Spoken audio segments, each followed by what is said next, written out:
بسم اللہ الرحمن الرحیم۔ السلام علیکم ڈیئر اسٹوڈینٹس، آج ہم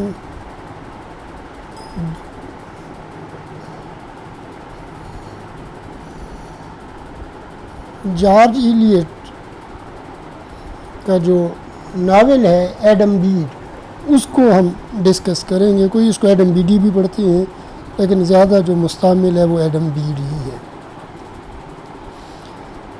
اگر ابھی تک آپ نے میرے چینل کو سبسکرائب نہیں کیا تو پہلا کام تو یہی کیجئے کہ چینل کو سبسکرائب کر لیجئے، تاکہ آپ کو اس طرح کی مفید ویڈیوز ملتی رہیں۔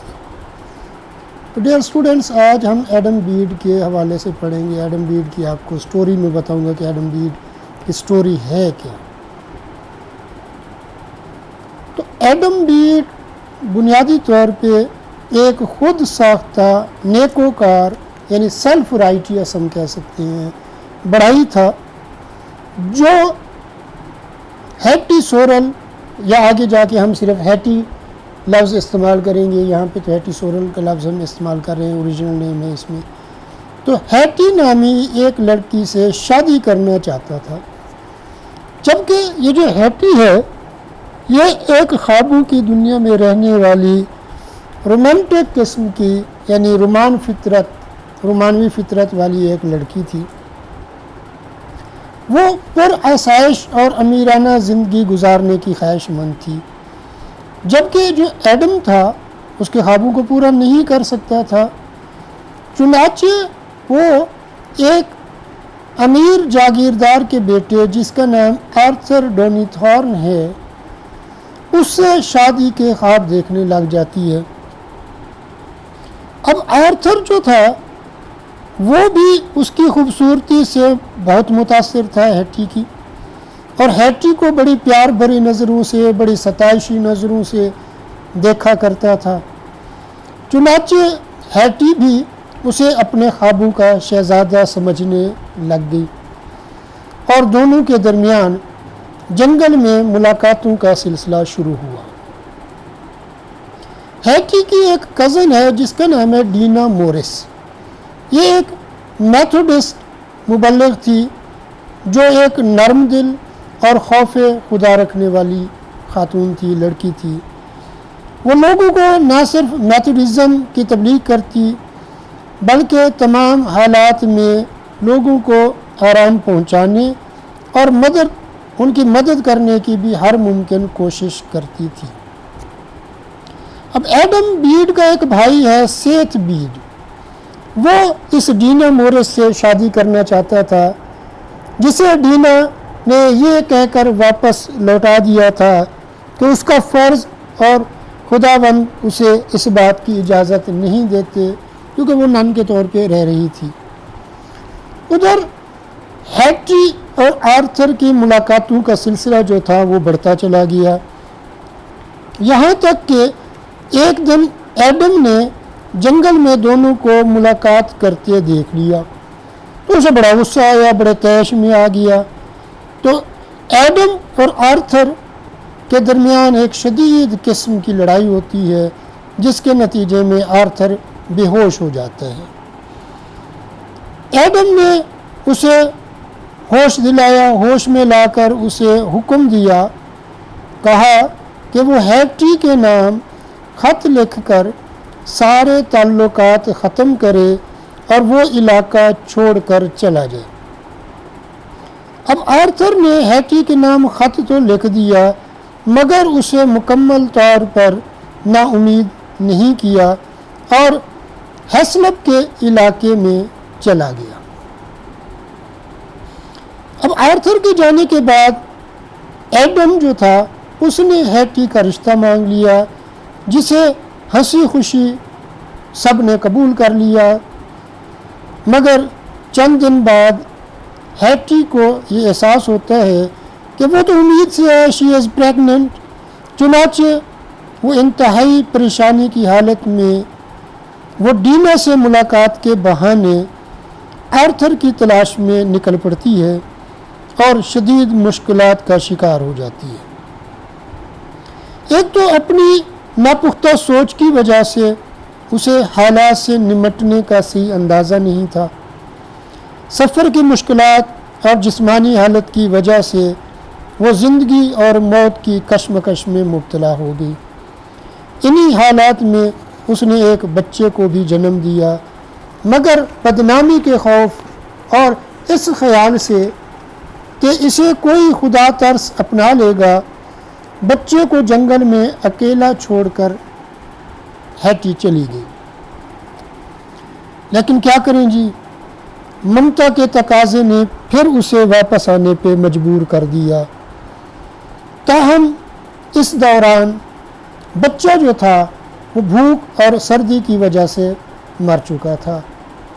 اب یہ جو تمام معاملہ ہے ایک شخص نے دیکھ کر پولیس میں رپورٹ درج کرا دی اور ہیٹی جو تھی اس کو گرفتار کر لیا گیا۔ ادھر ہیسلوپ میں سب ہیٹی کی تلاش میں پریشان تھے، سرگرداں تھے، اور جب وہ کئی دن تک واپس نہ آئی تو ایڈم کو تشویش ہوئی اور اس نے تشویش میں ڈینا کی طرف روانہ ہونے کا ارادہ کیا اور ڈینا کی طرف روانہ ہو گیا، مگر وہاں جا کر ایڈم کو معلوم ہوتا ہے کہ ہیٹی وہاں تو آئی ہی نہیں ہے۔ اس کے ذہن میں وسوسے جنم لینے لگ جاتے ہیں اور وہ ایک پارسن ہے مسٹر ایروین جو ہیسلوپ کا ایک پادری ہے، اس کی طرف وہ روانہ ہو جاتا ہے۔ وہاں جا کر اسے ہیٹی کی گرفتاری کا علم ہوتا ہے اور ایڈم جو تھا اسے پھر آرتھر پہ بھی شدید غصہ آیا۔ اس نے ہیٹی کو بچانے کی ہر ممکن کوشش کی، مگر ہیٹی جو کہ شدید ذہنی دباؤ کا شکار تھی اپنے دفاع میں کچھ بھی نہ کہہ سکی اور سارے حالات و واقعات بھی اس کے خلاف جا رہے تھے، چنانچہ اسے سزائے موت ہو گئی۔ مگر عین وقت پر آرتھر نے پہنچ کر، کیونکہ امیر آدمی تھا، جاگیردار تھا، اس نے اپنے اثر و رسوخ کے ذریعے اس کی سزا میں کمی کرا دی۔ آرتھر کو اپنے کیے پر شدید پچھتاوا ہوا، شدید افسوس ہوا، چنانچہ اس شرمندگی سے نجات حاصل کرنے کے لیے اس نے ہیسلوپ سے ہمیشہ کے لیے چلے جانے کا فیصلہ کر لیا۔ اس نے ایڈم سے ملاقات میں درخواست کی کہ وہ ہیٹی کے خاندان کو ہیسلوپ میں ہی رہنے پر آمادہ کرے، کیونکہ اس نے دوبارہ فوج میں جانے کا فیصلہ کر لیا۔ تو وہ آرتھر جو تھا وہ کیپٹن تھا، تو دوبارہ وہ فوج میں واپس چلا جاتا ہے۔ اس دوران ہیٹی کی جلاوطنی میں موت واقع ہو گئی۔ ادھر ایڈم اور ڈینا کے درمیان بھی محبت کا جذبہ پروان چڑھنے لگا۔